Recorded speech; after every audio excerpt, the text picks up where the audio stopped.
Hello, everyone. Thank you for tuning in. Welcome to Beauty is Terror. In tonight's episode, we're just going to do, because I had this idea that it would be fun to make a little questionnaire, MBTI questionnaire, and kind of ask each other, obviously, INTJ related questions, because we're both INTJ-As, right? Right. So yeah, I told Hayley to prepare, what was it, 10? 10, yeah. 10 questions.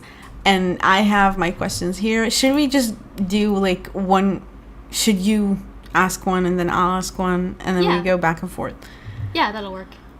All right. And we are going in blind. We do not know each other's questions. So if there are duplicates, we have 20 questions here, so we can just move on to the next one. Yeah, so apologies in advance. I wanted this to be kind of, what's the word I'm thinking of? Organic. Yeah. No pre-planned answers here. Right, yeah, I didn't want to be prepared. Wow, that's how un-INTJ of you. I know, I'm going against my nature here. Right. Yeah. So, okay, should you start? Or should I can ask the first one, yeah. Mm-hmm. All right, my first question for you. If you could choose to be any other type, what would you choose? Oh, man. I think I have something similar. Ooh, okay.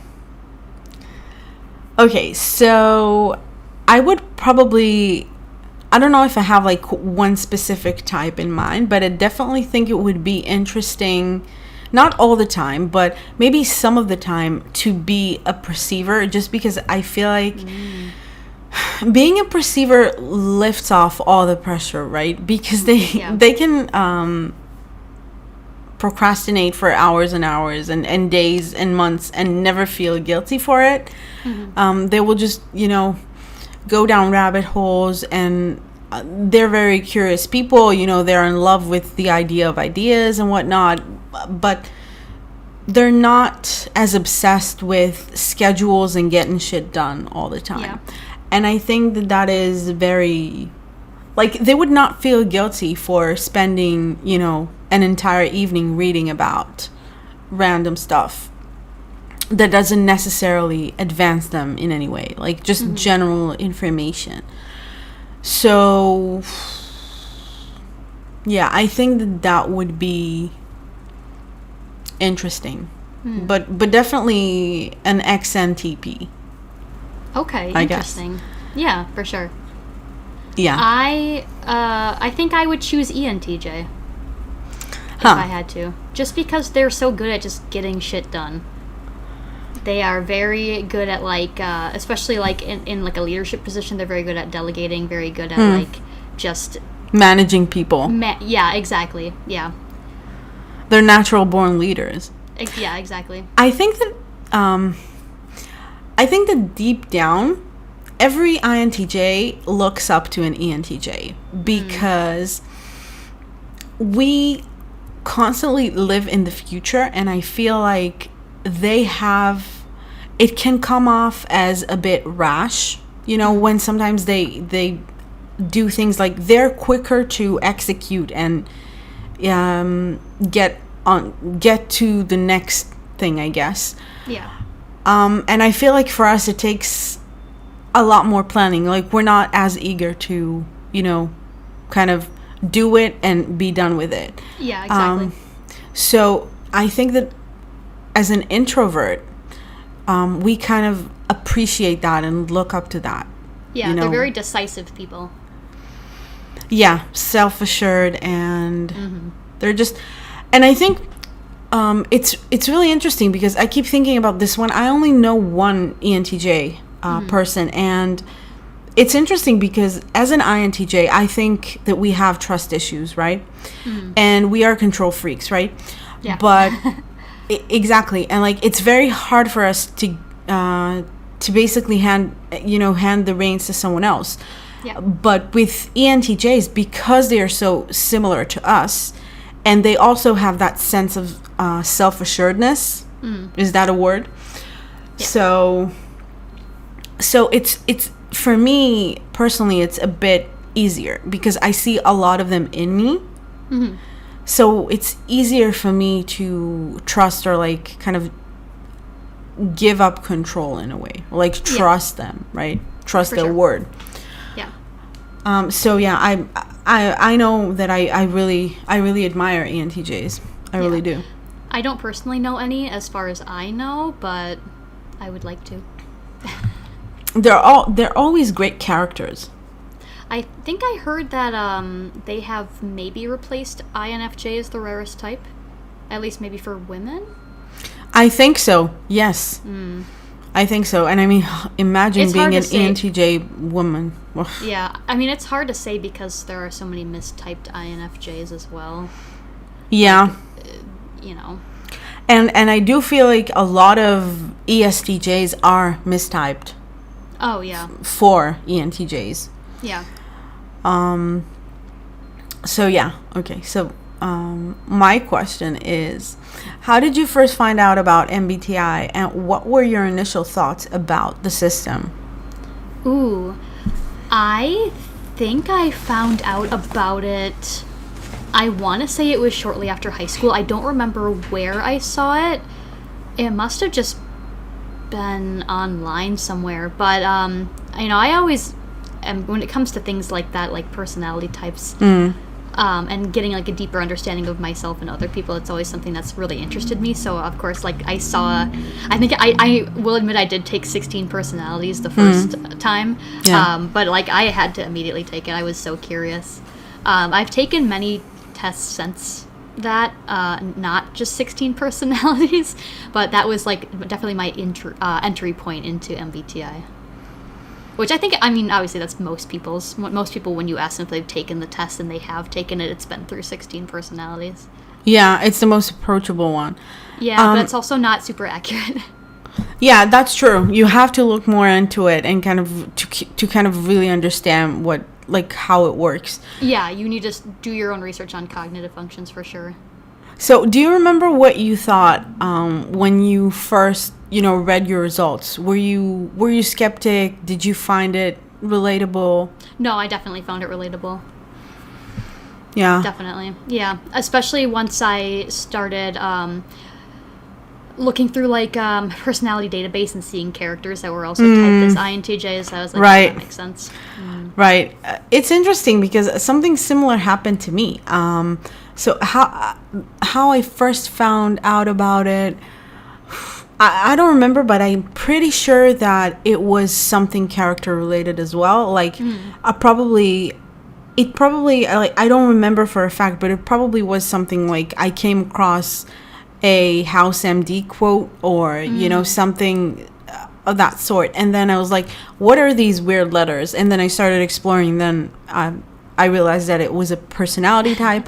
But I was a skeptic when I first, when I took the test, and then I started reading into it, and then I was thinking maybe it's kind of like the horoscope when you're taking it or when you're reading it, it's so general that it's hard to argue otherwise. Yeah. But then I really started. We are natural skeptics. Yeah, for sure. Yeah, so that was me at my most skeptical moment. But then same happened to me. Like I was looking back at characters, INTJ characters, and then, for example, House MD. I've been watching the show since I was 14, and I felt so connected to that character. I didn't even know why.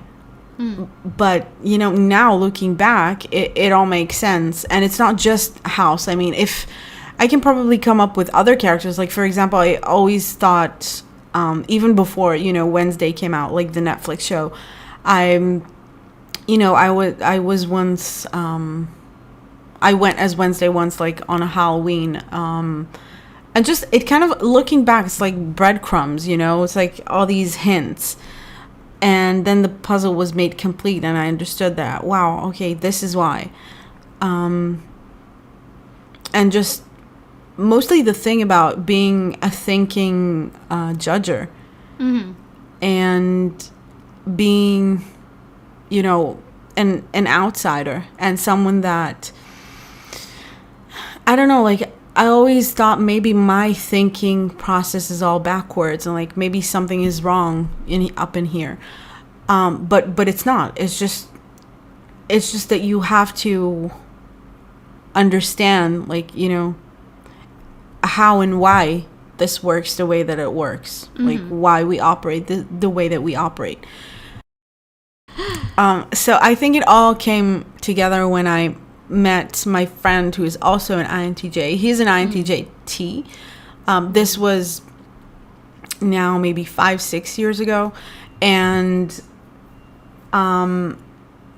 so I'm pretty sure that I've had, as a teenager, I've had female friends that were INFJs.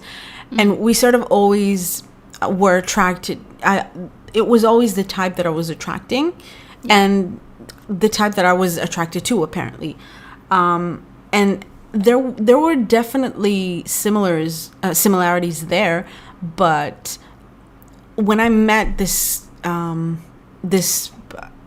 my friend, my male friend, that was when things 100% clicked into place, because I was kind of seeing the way that we were brought up. We come from similar backgrounds. You know, our parents, our relationship with our parents, our relationship with our siblings, and you see all these similarities, and you can't help but thinking, you know, this is why we were shaped up to be. I mean, sure, I think that there's an element of nature, you know, that you're born with a specific trait or a list of traits, but then you also have the nurture element coming into play, and that's how the final product happens.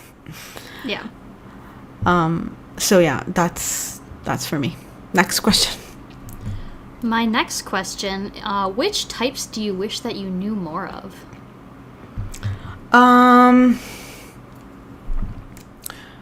Probably INFJs, because but I mean, I always saw them as this, you know, exotic, secret, you know, creature of the deep.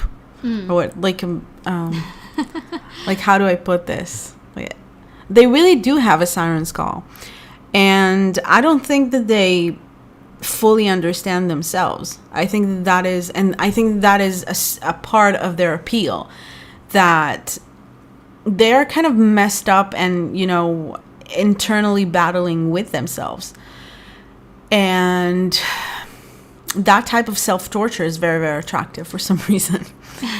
And they can also make you feel seen. You know, it's something about them. They're really special because they are the most thinking feelers. Yeah. There's something special about them. I you know, it's undeniable. And I don't like it because I feel like I can't trust it, and that's my issue with it. Okay. So yeah, I feel like I'm always blind to their feeling function. So they can really fuck me over, and I'd never see it coming. So I wish that I could see through that. I wish. For sure. I kind of touched on this one for mine in the last question, but ENTJs for sure. I feel like you could learn something from their assertiveness and their self-assuredness. I feel like we're better at working in the background. They're definitely better at just taking the lead and being in charge and being right on the front lines. And I think that's something that's very admirable about them. Yeah, but I also think that, you know, maybe we are, except for maybe ESTJs, I think that INTJ-A are, you know, the assertives are the closest thing to ENTJs, that we basically, you know, we can get, I think that if someone sees you like in a social situation, I think that we can come off as ENTJs. Because we have these traits, but we just have to choose to bring them forward. True. That's very true. And I've been mistaken in the past for an extrovert, which is ridiculous because last time that I took the test, I got like 91% introvert. Me too. But once I'm in a situation, I can, come off completely, different. Yeah. I just like that Marge Simpson meme. I just think they're neat. I also wish I knew more. This is gonna sound insane, because we've had conversations about this before, but I kind of wish I knew more ENFPs as well. I know they are supposed to be our ideal type. I don't necessarily see it, but if I knew more of them, maybe I would see the appeal a little more. Yeah. So I don't think I know any of though. I mean, as far as I know. I feel like ENFPs that are toxic are just a fucking nightmare to deal with because it's emotional terrorism. Yeah. And if there's one thing that I cannot tolerate is feeling like I'm being manipulated. Yeah. If you're trying to guilt trip me into something, it's not going to end well. Yeah. But when I was in high school, did I tell you about this person that I used to sit with in English? Ooh, I don't remember. So he was either an ENFP or an ENTP, but I mean, we were in high school, so your personality is not like 100% determined by then, but I'm like pretty sure that he was right there on the border. He wasn't like overly feely, but he wasn't overly thinky. He was kind of in the middle. We've had the craziest chemistry. Oh, I feel like maybe you did talk about this before. Yeah? That sounds kind of familiar. Maybe. So we've just had the craziest chemistry. We would sit together, and as soon as the teacher would walk into class, she would give us that look, and she's like, "No, that's not gonna work. You two have to, you can't sit together because it's just not going to work." And we've had our private jokes, and sometimes someone says something, and we're not alone, right? We're sitting with other people, but we just it's enough for us to kind of exchange looks, and we're already laughing because we know what the other person is thinking. And it's really interesting. I mean, especially with ENTPs, because we have all the same functions but backwards. They are our shadows. So here's my thing with ENTPs. I love fictional ENTPs. In real life, I cannot fucking stand them. The troll mentality, sometimes it just irks me. I know, but I get it, but I also feel like, I don't know, I think that it's a lethal combo because ENTPs will always try to play devil's advocate. They will always try to, push the limit. And the thing about INTJs is that, at least for me, like, I can go on for hours and hours and hours and hours if I really like the person, like the discussion and whatnot. So I think that for them, they just admire the fact that we don't tire out. Yeah. And if I met one that I like actually enjoyed having conversation with, I would probably like them. But just all the ones that I've met personally, I don't know what it is. They push my buttons a little too much sometimes. I think there are just a lot of ENTPs and ENFPs that are just toxic, and that is the problem. That when they are unhealthy, they have that high school like I have to be rebellious and play devil's advocate 24/7. Yeah, then they become impossible to tolerate and to be around. But if they are healthy, then they know how to harness that trait and make something great out of it. But ENTPs, I mean, I think that they're extremely charismatic. I love their ideas. I love their freedom. Being with and this is, I find myself a lot in the company of INTPs. And there was this one person in my life. We're not really that close anymore. We used to be close for like a very short period of time in my early 20s. And when I was with this person, they gave me such a sense of freedom. And I don't know, it's almost like the reason that I'm so infatuated with XNTPs is that I feel like they're giving me a sense of freedom, like completing something inside me that they just make me better. They feed me ideas, which I love. You know, the discussions can go on forever. It's like I said, I don't tire out. And they continue to look for my buttons, and they never get tired of looking for them. So it's, you know, it's this interesting symbiotic thing. Yeah. I do know that I like INTPs for sure. I'm going to change my answer then. I wish I knew more healthy ENTPs. Yeah, I hear you. I wish I knew more ENTPs. They're so attractive. Damn. Okay, so do you think thinking feeling types are traits of nurture or nature? And how do you think you came to be an INTJ? Ooh, that is a really good question. I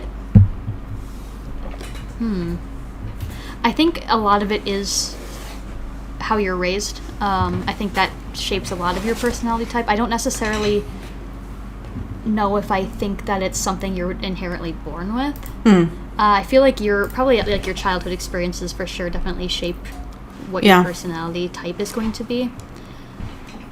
So I would lean more towards nurture in that sense. I don't know. What do you think? I think that you pretty early on you start displaying like the introvert extrovert. You know, kind of leaning one way or another. I am pretty sure that just, you know, I'm always speaking about my personal experience, but I'm pretty sure that up until, you know, early high school, I was an INFJ. I'm pretty sure that I was feeling a lot more.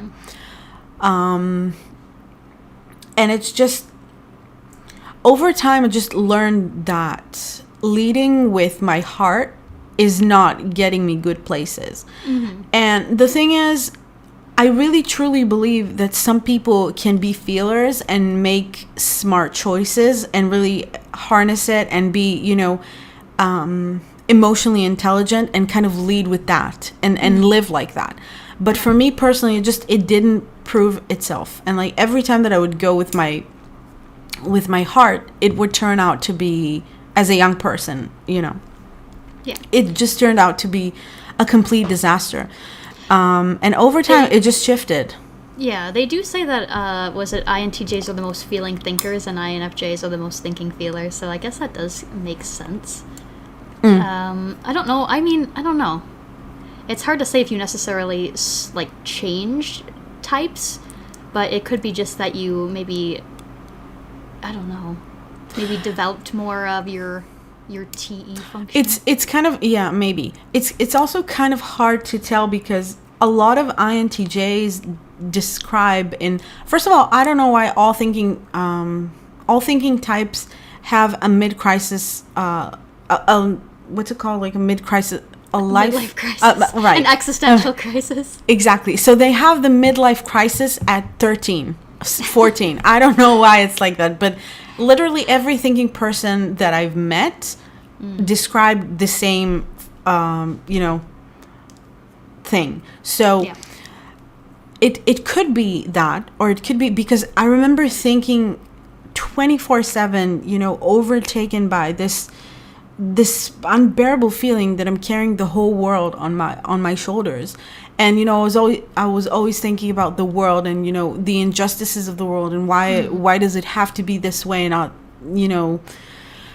And it's just, there was a lot of feeling and suffering there. So, sounds like me in middle school, like becoming vegan, and because of I went down the I think like PETA rabbit hole of like the animal rights and stopped eating meat for like 3 years. Yeah. You know, this is, if this is not critical thinking, then what is, right? Yeah. You find yourself at a very early stage kind of second guessing everything, all the rules of the universe that you grew up believing, and then you're like, wait, is it not? is it where it's supposed to be? You know? Yeah. And how do you think you came to be an INTJ? Well, first of all, I learned that taking decisions from an emotional place is just not working for me. I know that even today, some feelers, you know, this is how they lead their lives and it works for them, but it just didn't work for me early on. And so the gravity center kind of shifted for me from heart to brain, and thank God for that. Yeah. And I also think it's got a lot to do with the way that I was brought up and with my mom, because I grew up without a father. My parents got divorced when I was very young, and he was never in the picture. He never raised me. I grew up with a single mother.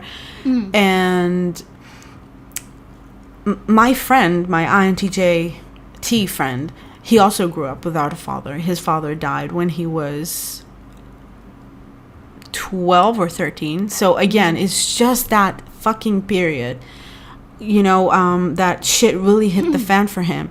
And he's an atheist now, by the way. And I don't know if he would have been the same person today if it wasn't for the death of his you know, of a parent. Yeah, for sure. I think that it breaks something in you. Or, you know, it breaks something in you, or it grounds you, or it hardens you. I don't know what to call it, but it shapes your character in a very certain way. And let's face it, INTJs are not the most, you know, easygoing, chill personalities. They're not. Yeah, I feel like when you have to, it also kind of boils down to having to mature at kind of a young age as well. 100%. For me, like, my parents divorced when I was, like, I would say, like, 12 or 13, and then my mom died when I was 19. So I had to, like, definitely mature, you know, pretty quickly from a young age. So, yeah, I totally feel what you're saying on that front. It's just, you know, it's almost fucking science. It's crazy because literally every thinking type that I know of has had that midlife crisis as a teenager. And, you know, had something going on in the family. So I see like, I'm connecting the dots, and it's impossible for me to not say that it's unrelated. I can't, you know, based on my personal experience. I just can't. Yeah, you kind of have to develop that hard shell from a young age. And I think that contributes to it. And also, I was surrounded by feelers. My brother is a feeler. We're not close, but he is a feeler. He's an ENFP, and just that sigh tells everything. And my mom is an INFP, and not a very healthy one. So everything is just. I grew up with a lot of emotional terrorism. I feel like when you're raised a certain way, and even if it's, you know, especially if it's not healthy, so you have two possible routes. Either you become a part of the problem and you keep feeding into the same poisonous, or like, not poisonous, a toxic circle. Like, you just get caught in it. It's okay, so it's kind of a bad example, but you'll know what I mean.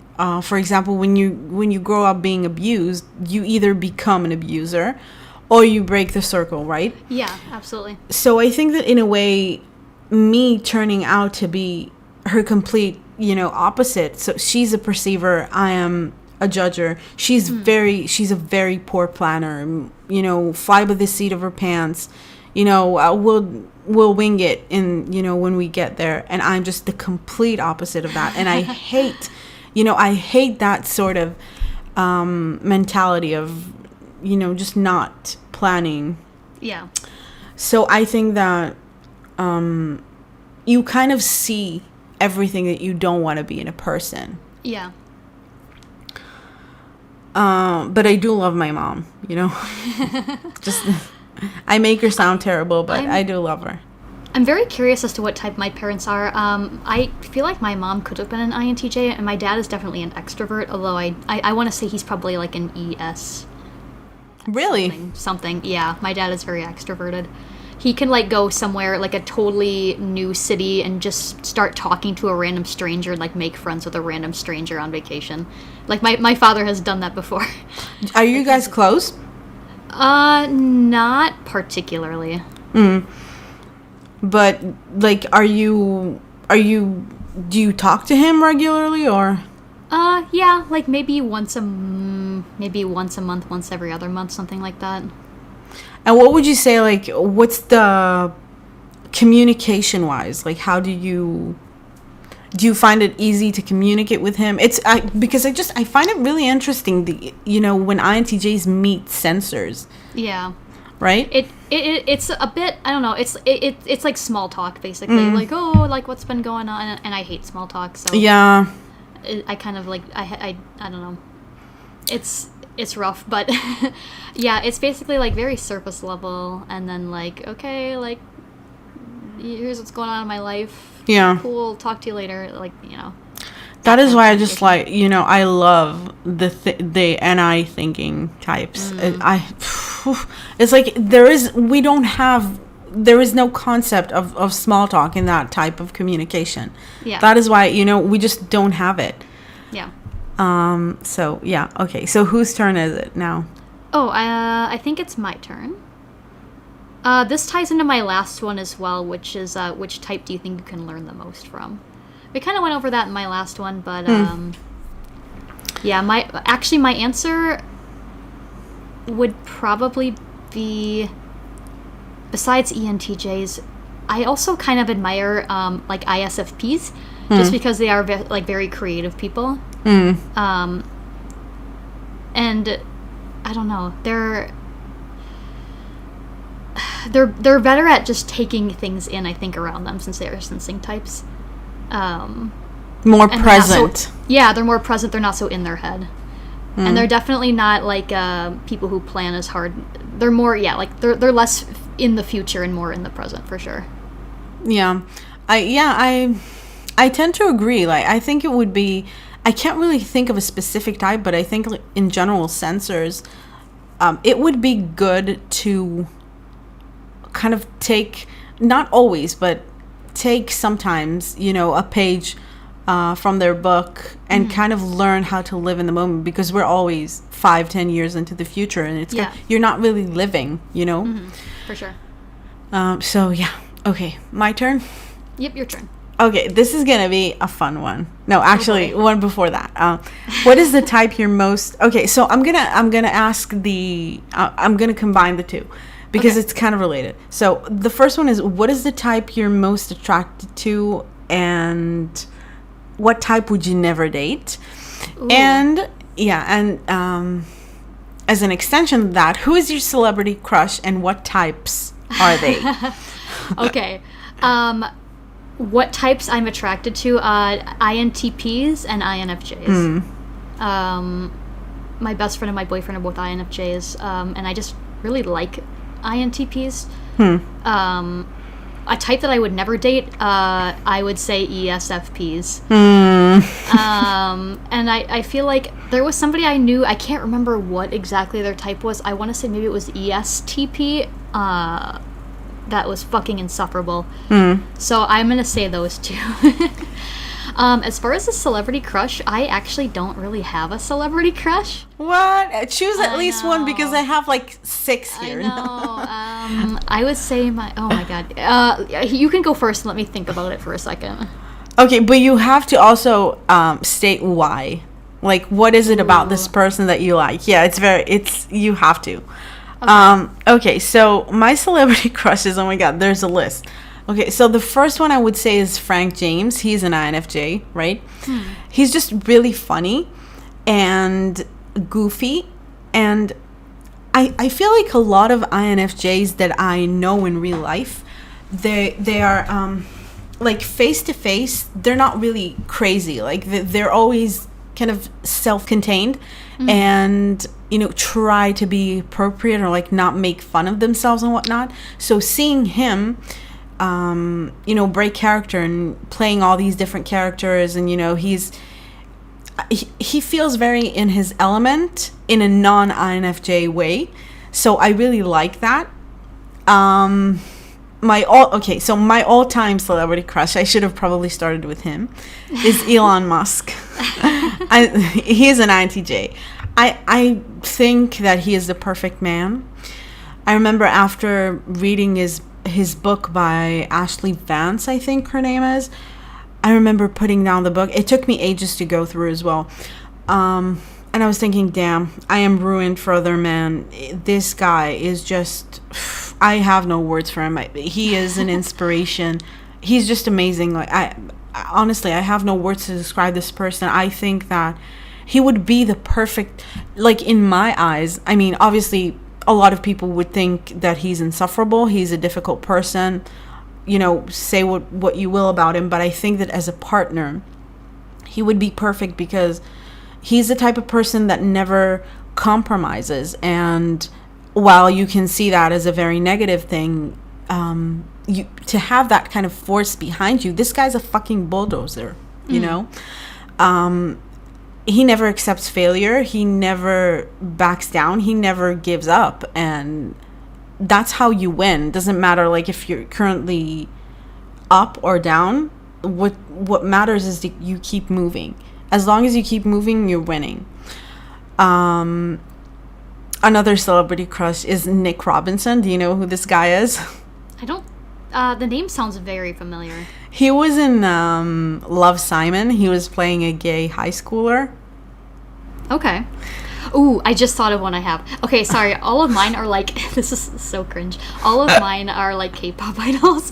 But I do have one other one. But okay. Go ahead. Keep going. Okay, so Nick Robinson, apparently he's an INFJ. I just feel like INFJs have a certain, they have a certain look. They have that slightly longer hair, kind of soft features, sometimes not sunglasses, sorry, reading glasses, and oh yeah, and sometimes they have that resting bitch face like us, or like that kind of expression that they're very tired, you know, of the world. But they also have something mysterious and kind of dark in their eyes. I noticed this. And he's amazing. I love him. There's something, he's got that INFJ charm. Another one is Evan Peters, INFP. This is a surprise, but he's just very, very good at what he does. And I feel like in general, INFPs are always actors and actresses. I guess it's very easy for them because of their, you know, because they're feelers to kind of slip into another person's skin. Yeah, I could actually see that one too. I also like Evan Peters. Right? God, I knew I have celebrity crushes. They all just flew out of my head when you asked me that question. Okay. So I have 3 more, so keep thinking. Oh Okay, so he's probably second place. Jason Momoa. ESTP.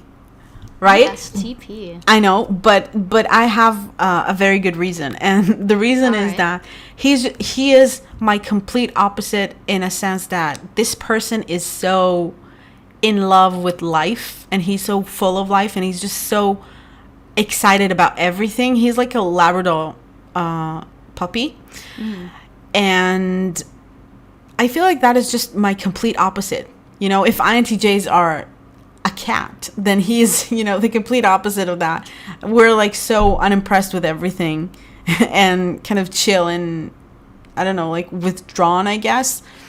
But he's very on and very just excited about everything, so energetic. Yeah, I could see that. I don't know if I can work out with someone like that, but there is something contagious about that sort of energy. Not all the time. Yeah. I feel like if I had that sort of energy near me all the time, I would just get burnt out. Exactly. Yeah. But it's an idea. It's just it's the complete, you know, other side of the spectrum, essentially. Another one is Shia LaBeouf. Or Shia LaBeouf. I'm not sure how to pronounce his last name, but you know who he is. Everyone knows who he is. Yeah. He's very controversial. He's an ENFP, and Post Malone, also an ENFP. I would not expect you to have Post Malone on your list. I know. This is interesting. 2 ENFPs, even though not, like, they're not, everyone knows that ENFPs are not my type, but these two, I mean, I feel like ENXX or like ENXP in general, like, there's something about them with me. We just click. I don't know. NIs in general, like, there's something there. It's there's an understanding. It's easy. It's so easy. Yeah. It's so magnetic. And both of them, like, when I watch their interviews and whatnot, they feel very vulnerable. They come off very genuine and open, and that is something that I can appreciate because I'm just not that way at all. Like, it's very hard for me to peel off the layers. And with them, it's like boom, they walk into the situation naked. Like, how can you do that? To me, it's right. Admirable, you know. But yeah, that's it. 1,000 celebrity crushes later. So, I will start with the non-K-pop one. Yeah, I'm outing myself as a K-pop stan. Sorry. Cillian Murphy. He's an INTJ. Right. He is an INTJ. I didn't actually... I hopped on the Cillian Murphy train late because I actually hadn't seen any of his films. I watched one recently that my friend recommended, and... yeah, I could see the appeal. Also, just those interviews that you had sent me with him. What movie did you watch with Cillian? It was Red Eye. Oh, the one with the flight with Rachel McAdams? That was a good one. Yeah. Yeah. He also has very good book recommendations if you ever look into his list. I'll have to check them out because I can believe it, you know. Yeah. I did read one on the list, and I have another one that I haven't started yet, which I'm excited to start. The one that I read was Grief is the Thing with Feathers. That book was very, very good. It's on my list. Yeah, I would definitely recommend it. Other than that, there are photos of him. Sorry, I just have to say this because it's very commendable. First of all, there are photos of him, you know, reading in the airport and just, you know, being a regular human being, but reading. That to me is just amazing that someone still reads out there. And if you're listening to this and you want to be entertained, then just, you know, Google YouTube search. Cillian Murphy just wants to go home. It's the funniest video I've ever seen in my life. Okay, go ahead. My other one is actually a member of BTS who is also an INTJ. Okay, interesting. Min Yoongi is his name. This man is extremely hardworking. He's extremely ambitious. He's extremely creative. I think he was mistyped for a while. I can't remember what he was typed as, but he is now, it's corrected on personality database. Yeah. That he is an INTJ, and I knew it. I called it from the start. I knew that this man was an INTJ. How old is he? He is 30? I want to say he's 30. Okay. Yeah. Cool. But yeah, I could definitely, like, I just remember, like, after getting into BTS, I was like, this guy's an INTJ, I know it. And then I looked it up, and it said he was like an INFP or something. I was like, I don't know if I believe that. And then now it is corrected that he is an INTJ, and I knew it. Interesting. From the beginning. You called it first. I did. My next question for you is, who is an INTJ character that you hate? Interesting. Can I Google? Because I can't think of... Yeah, I can give mine while you're Please, Googling. Yeah. I hated Tristan from the Atlas 6. Tristan. He was an INTJ? He is an INTJ, allegedly. I do not like him. Wait, who is Tristan even? He's he's like basically the main character, I want to say. He's the one who's like he was dating this rich girl, right? Rich, powerful girl. Yeah. Tristan Kane. Yeah. I'm kind of shocked that he is an INTJ, actually. Yeah. I don't particularly like him either, to be honest with you. Let's see. I don't know. Oh, okay. So one character that I don't particularly like, and I remember when I found out that this guy was an INTJ, I was like, is Walter White from Breaking Bad. He is like, I would say he's probably the only INTJ that I ever, witnessed on screen that I didn't instantly feel connected to. So I only watched the first season, or like maybe the first like 3/4 of the first season of Breaking Bad, and I would not have assumed he was an INTJ either. But maybe, I mean, I can't say. I haven't finished the series, so maybe it becomes more apparent later. But I also would not have typed him as an INTJ. Yeah, but also, I don't know, something about the series in general didn't click with me too much. I mean, I loved Jesse's character, the guy that he is, making drugs with, the junkie. But people were raving and are still raving, years later about the show, how it's amazing, you just want to binge watch it. It's incredible, blah, blah. I never felt that way. I thought it was, right? I thought it was a good TV series, but I could, first of all, like, I didn't feel the need to binge it. And people were saying, it's such a page turner, like TV page turner. And I don't know, I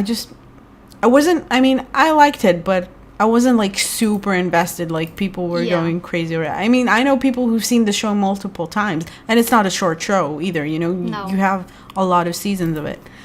I think my reason for not enjoying the show was maybe a little more, it hit a little too close to home because, obviously in the first, like, I don't know, I mean, I'm guessing the rest of the show too, but, like, the first season really focuses in on, like, his disease. Cancer treatments, and I was just coming off the heels of, like, my mom dying from cancer, so I think that was also partially why I just couldn't vibe with the show, but, yeah, I don't know. I can't really say whether or not I would have finished the series if that wasn't the case, because I don't know. It didn't grab me the way that it did a lot of people, apparently. Yeah. They're also interesting. Have you ever seen The Hunger Games? Oh, I've seen the first movie. So there are, many opinions about Katniss Everdeen, Jennifer Lawrence's character. A lot of people say... She's supposed to also be an INTJ? That's what people are saying, but I don't know. I'd be interested in, looking into that at some point because, I don't know. I'm not sure. I did see, speaking of, like, fictional INTJs, one that I do like, and apparently he's typed as an ENTJ in the books and an INTJ in the Netflix series, but it's Kaz from Six of Crows. Kazbrook. Probably one of my favorites. And he is fine. I mean. Yeah. I really enjoyed his character when I was... I've seen him in... What was it? He was only in one show, right? There wasn't a show for the actual... Yeah, he was in the show for Shadow and Bone. Right. Yeah, so they didn't get their own, which is a pity because I think he's probably the best character in the entire verse. It's also a pity because Six of Crows is so much better than Shadow and Bone. Exactly. And he is, as a character, he's just so much better than any other character that I've seen. Yeah. Yeah. Okay, so is it my turn? It is. Let's see. What are 2 INTJ stereotypes that you feel are absolutely true and absolutely false about you? The most out of character thing you've ever done? Ooh. So a couple stereotypes I relate to. I mean, obviously being introverted, but also being a planner. Yeah. I am 100% a planner. I also am somebody who really likes like I know something like it's a stereotype for INTJs is like really liking self-growth, and I'm always somebody who is like trying to like learn new things or just like absorbing information to try to like just learn and better my knowledge of things. Something I don't relate to I would say the stereotype that INTJs are always huge assholes 100% of the time. And I also don't really relate to the stereotype of INTJs being like robots, like totally emotionless. Just because, I mean, there are things I'm passionate about, and, you know, I don't just go through life just as a robot. What would you say is the most out-of-character thing that you've ever done? Ooh, the most out-of-character thing I've ever done. That's a tough one. I have to think about that one for a second. What do you think? So for me, nothing crazy. I mean, I'm pretty sure that, you know, if we're gonna sit here for hours and hours, something crazy will come up eventually. But I would say, like, the first thing that comes to mind is probably taking theater in high school, because you know, I mean, I also took theater, so I relate. Exactly, yeah. So you put yourself in a very vulnerable position, and I don't think I would have been as comfortable doing it nowadays. So go ahead, sorry. But also because I think about INTJ actors, you know, I think about people like Russell Crowe and Cillian Murphy. It's interesting to think of thinking actors, because I always, like, in my mind, maybe it's not really justifiable, but I always think about actors approaching it like the, you know, the character from a feeling, from a place of feeling. But it's interesting to kind of see how a thinking actor would approach a role.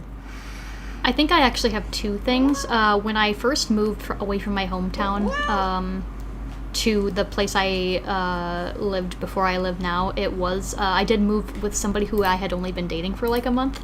That was kind of on a whim, but we all ended up living together for like 5 years, so it ended up working out. That was, I guess, probably kind of impulsive. I agree. Yeah, it's kind of out of character. I can't see myself doing something like that. No, and normally I wouldn't. The person I was dating was an INFP, and a very healthy INFP, I would say, for the most part. Oh, God. So it was like, the person I was dating was a very stable person, for sure. So that helped a lot. I would also say when I was in Salem, I did get a spur-of-the-moment tattoo, but I also have a lot of tattoos already, so I guess it's not like really that big of a deal. It wasn't like my first tattoo or anything. But cool. Those are my two out-of-character things I can think of. Your cat is so cute, by the way. She is. I'm so sorry. It's so cute. I love that. All right, your turn.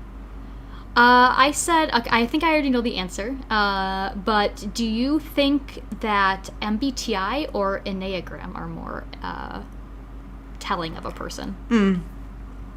I haven't had the chance to look into the other one as much. Yeah, same.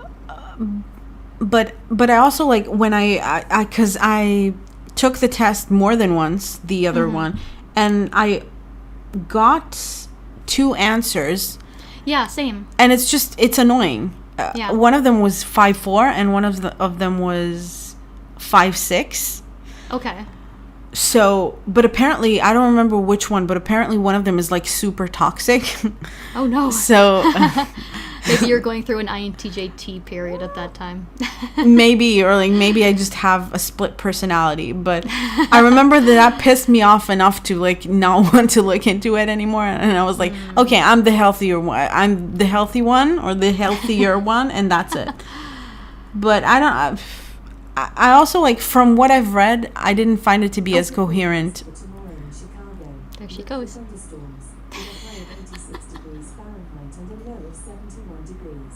Classic.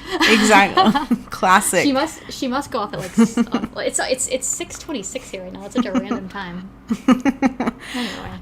All right. So yeah, from what I've read, you know, it wasn't as coherent as MBTI, so I just kind of, you know, dropped it. Yeah.